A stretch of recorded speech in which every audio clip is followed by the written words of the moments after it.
आपण माने तो जानिथिबे बिलेई नानी काली खराबेले आम घर को आसीथिला जे ताकू तार पसंद माछ रांधिके देइथिली।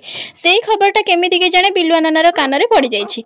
आजि मते आसी से कहूछि दीदी तमे काली बिलेई नानी को माछ तरकारी करके देइथिलो आज मते भी माछ खाइबा को इच्छा होछि मते भी माछ करके दियो। मु एक कथा सुनी मनरु टिके विरक्त हेली किंतु परे भाबिली जे जेते हेले भी मु एमानकर गोटे बोली दीदी से माने मो पाखरे ओळी करिवेनी तो आउ कहा पाखरे ओळी करिवे।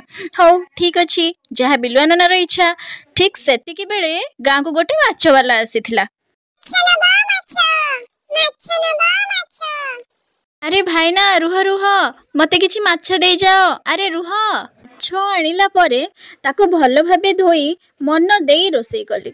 जेमिति रोसई सरीची बिलुआ नाना माछ तरकारीर बास्ना सुंघी आसी मो पाखरे हाजर। तापरे बिलुआ नाना को परसी देली तार प्रिय माछ तरकारी। आ बिलुआ नाना को पचारिली कौन बिलुआ नाना माछ तरकारी केमिति लागुची? ओ पूरा टेस्टी सुपर बढ़िया लागुची।